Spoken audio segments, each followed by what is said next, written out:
غیبت کس کو کہتے ہیں؟ امام غزالی رحمۃ اللہ علیہ فرماتے ہیں کسی کا عیب بیان کرنا اور وہ عیب اس کے کپڑوں میں پایا جائے تب بھی آپ نے بیان کیا تو غیبت ہے۔ اگر وہ عیب اس کے اخلاق میں پایا جاتا تھا تو وہ بھی آپ نے اس کی پیٹھ کے پیچھے بیان کیا تب بھی غیبت ہے۔ اگر اس کے دینی معاملات میں وہ بات پائی جاتی تھی تو آپ کو چاہیے تھا دین کے اندر اگر کسی میں عیب پایا جائے تو یہاں اس کو تبلیغ کرنا چاہیے یا اس کے لیے دعا کرنا چاہیے۔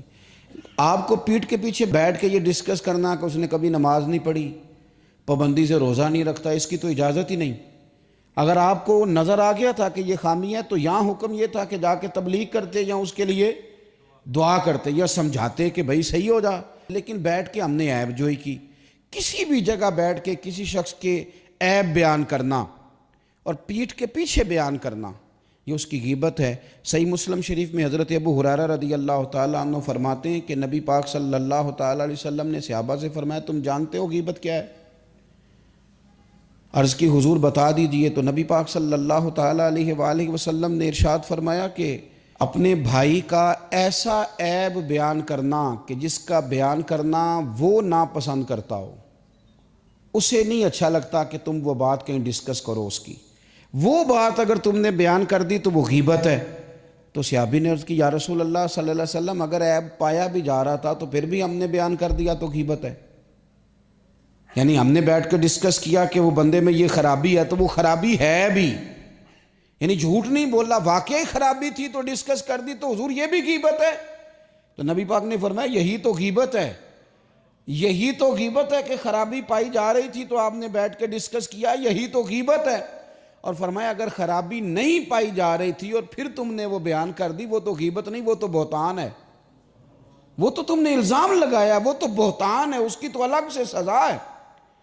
غیبت کا معنی یہ ہے کہ کسی میں عیب پایا جاتا تھا، آپ نے وہ بیان کیا، آپ کو کس نے یہ اجازت دی تھی کہ آپ بیٹھ کے ڈسکس کریں؟ اور اگر آپ نے ڈسکس کیا تو میرے بھائی غور تو کریں، کسی چیز کو ڈسکس کرنے کے مقاصد ہوتے ہیں، کس مقصد کے لیے ڈسکس کیا، کیوں ڈسکس کیا؟